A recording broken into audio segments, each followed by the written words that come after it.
महाभारत के युद्ध के बारे में आप ये तो जानते होंगे कि इस युद्ध में कई महान योद्धाओं ने भाग लिया था।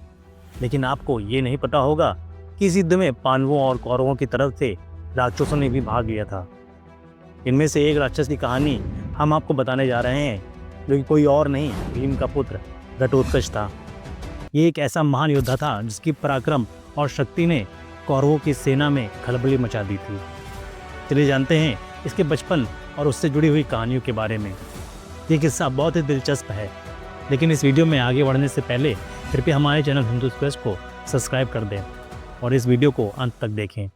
पौराणिक मान्यताओं के अनुसार जब पांडव अपनी मां कुंती के साथ वनवास पर गए थे, तब एक घूमते घूमते एक मायावी वन में जा पहुंचे। इस वन में राक्षसों का राज था। रात हो चुकी थी और सभी लोग सो रहे थे और केवल भीम जग कर पहरा दे रहे थे। इस वन में इंसानों के होने की भनक राक्षसों को जा लगी। राक्षस राज हिडिंब ने अपनी पुत्री हिडिंबा को इन मनुष्यों को उनके सामने लाने का आदेश दे दिया, ताकि वह पांडवों को अपना शिकार बना सकें। हिडिंबा पांडवों का शिकार करने के लिए वहां पर जा पहुंची, लेकिन जब उसने भीम को देखा तो वो भीम की ताकत और शक्ति पर मोहित हो गई। हिडिंबा रूप बदलकर भीम के सामने जा पहुंची और अपना प्रेम का इजहार करने लगी। भीम ने जब उसकी पहचान पूछी तो हिडिंबा अपनी असली रूप में आ गई और अपनी पहचान बता दी। भीम ने हिडिंबा के प्रेम प्रस्ताव को उसी समय अस्वीकार कर दिया। जब हिडिंबा ने बताया कि वह अपने पिता के कहने पर पांडवों का शिकार करने के लिए आई थी, यह बात सुनकर भीम बहुत ज़्यादा गुस्सा हो जाते हैं। वो पांडवों और माता कुंती के साथ हिडिंब के सामने जा पहुंचते हैं। इसके बाद हिडिंब और भीम में एक घमासान युद्ध होता है। इस युद्ध में भीम हिडिंब का वध कर देते हैं। राक्षसों में ऐसी मान्यता थी कि जो उनके राजा का वध कर देता है, वो राक्षसों का राजा बन जाता है। भीम का बल देखकर हिडिंबा तो पहले से ही मोहित हो चुकी थी। उसने नियमों के मुताबिक भीम को राक्षसों का राजा बनने के लिए कहा, लेकिन भीम इस बात को अस्वीकार कर देते हैं। वो इसके लिए बिल्कुल भी तैयार नहीं होते हैं। लेकिन हिडिंबा माता कुंती से इसका आग्रह करती है। भीम की माँ कुंती को यह बात माननी ही पड़ती है। भीम ने राक्षसों के राजा की गद्दी संभाल ली और हिडिंबा से विवाह कर लिया।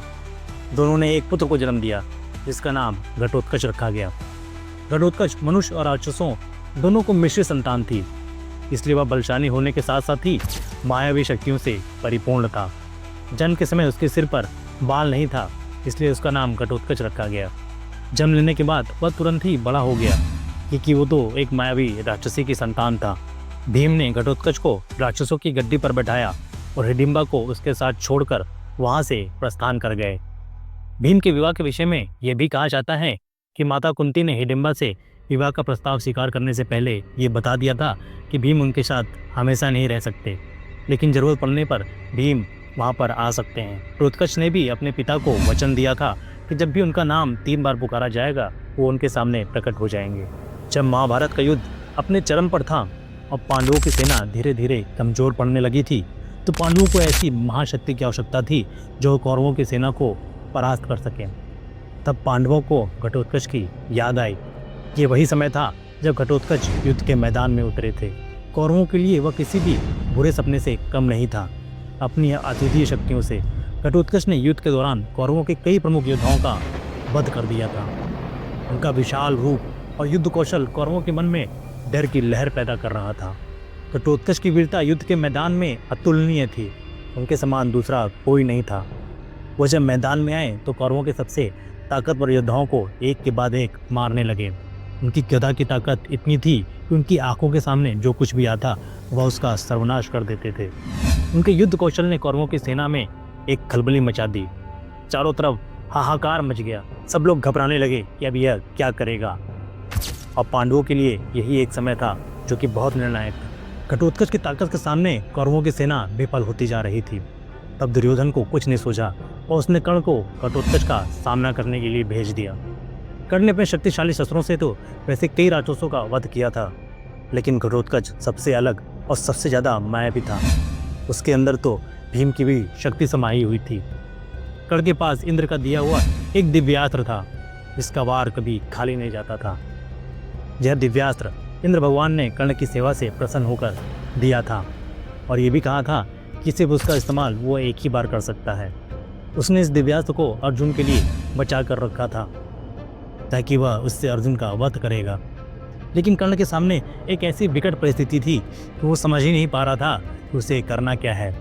एक तरफ घटोत्कच अपनी असीम ताकत से कौरवों की सेना में हाहाकार मचा रहा था।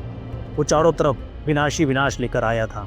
कौरव इधर उधर भाग रहे थे और बहुत ज्यादा डर गए थे। ये सब देखते हुए कर्ण को विवश होकर घटोत्कच पर अपने दिव्यास्त्र का उपयोग करना पड़ा।